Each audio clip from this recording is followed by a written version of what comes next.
বাড়িতে একদম দোকানের মতন বানিয়ে ফেলুন চিলি পনিরের এই দুর্দান্ত রেসিপিটি।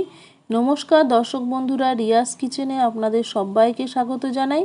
তাহলে শুরু করা যাক রেসিপিটি। প্রথমে আমি 300 গ্রাম মতো পনির নিয়েছি। এরপর এই পনিরটাকে এখন ম্যারিনেট করব। তার আগে একটা সস বানিয়ে নেব। কিছুই না, যদি বাড়িতে রেড চিলি সস থাকে তাহলে তো ভালোই, আর যদি না থাকে তাহলে 1.5 চামচ মতো কাশ্মীরি লাল লঙ্কা গুঁড়ো নিলাম।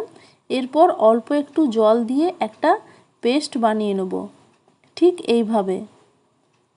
দেখুন রেড চিলি সস প্রায় তৈরি হয়ে গেল। আর বাড়িতে রেড চিলি সস থাকলে তাহলে এরকম করার দরকার নেই। এরপর আমি পনিরটা নিয়েছি, এর মধ্যে দিয়ে দিলাম কর্নফ্লাওয়ার। এরপর আমি দিয়ে দেবো পরিমাণ মতো নুন। নুনটা বেশি দেওয়ার দরকার নেই, অল্প একটু দিলেই চলবে। এরপর আমি যে রেড চিলি সস বা রেড চিলি পেস্টটা বানিয়েছিলাম জল দিয়ে, সেটা এর মধ্যে দিয়ে দেবো। খুব ভালো একটা কালার আসবে। ঠিক এইভাবে আমি ভালো করে মাখিয়ে নিলাম। এরপর একটা কড়াই নেব। কড়াইয়ের মধ্যে আমি রিফাইন্ড অয়েল দেবো বা সাদা তেল এর মধ্যে দিয়ে দিলাম। অল্প একটু গরম হলে পনিরের টুকরোগুলো এর মধ্যে খুব সাবধানে দিয়ে দেবো। এরপর অল্প একটু নাড়াচাড়া করে খুব ভালো করে সাবধানে ভেজে নিতে হবে, যাতে পনিরের টুকরোগুলো ভেঙে না যায়। এই রেসিপিটি আপনারা বাড়িতে অবশ্যই তৈরি করুন। বাচ্চা থেকে বয়স্ক সবারই ভালো লাগবে, খালি ঝালটা কম বেশি দিতে হবে। তো পনিরগুলো আমার ভাজা হয়ে গেছে, ঠিক দেখুন। এরপর আমি অন্য একটি পাত্রে তুলে রেখে দেবো।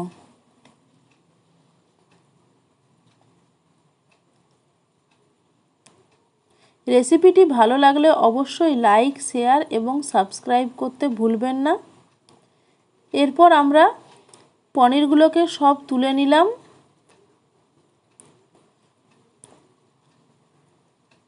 এখন এই তেলের মধ্যেই আমি দিয়ে দেবো রসুন কুচি। এরপর দিয়ে দেবো আদা কুচি, দিয়ে অল্প একটু ভালো করে ভেজে নেব, হাফ মিনিট মতো। এরপর এর মধ্যে দিয়ে দেবো কাঁচা লঙ্কা কুচি। অল্প একটু ভাজলেই হবে, হালকা একটা সুন্দর গন্ধ উঠলে এর মধ্যে কিউব করে কেটে রাখা পেঁয়াজের টুকরোগুলো আমি দিয়ে দিলাম। অল্প একটু নাড়াচাড়া করে নেবার পর এর মধ্যে আমি ক্যাপসিকামের টুকরোগুলো দিয়ে দেবো।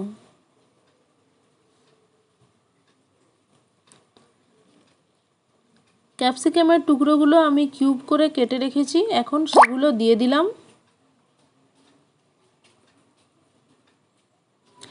এদিকে পেঁয়াজ ক্যাপসিকাম ভাজা হতে থাক, অন্যদিকে আমি সসটা বানিয়ে নেব।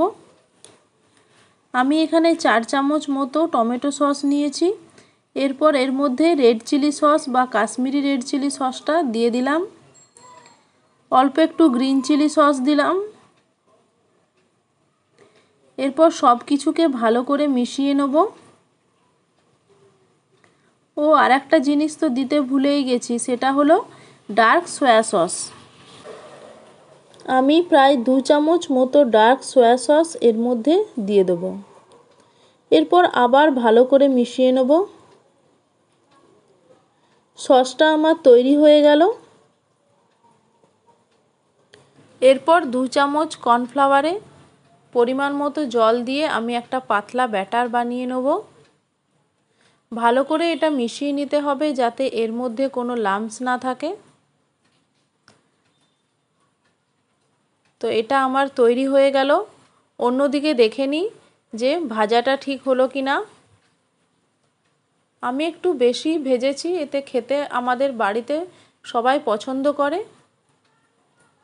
এখন আমি এর মধ্যে যে সসটা বানিয়ে রেখেছিলাম সেটা দিলাম, পরিমাণ মতো নুনটা দিলাম এবং কর্নফ্লাওয়ারটা দিয়ে দিলাম। এরপর ভালো করে মিশিয়ে নেব। তার আগে আমি 1 বাটি মতো জল দিলাম। এরপর এটাকে 5 মিনিট ফুটতে দিতে হবে। তার আগে দিয়ে দিলাম 2 চামচ মতো চিনি, যেহেতু সসটা বেশি দেওয়া আছে। 1 চামচ ভিনিগার দিলাম। সমস্ত কিছু ভালো করে মিশিয়ে নেব। অল্প একটু জল দিয়েছি, ভালো করে এটাকে ফুটিয়ে নিয়েছি। এরপর পনিরগুলো দিলেই ব্যাস রেডি হয়ে যাবে।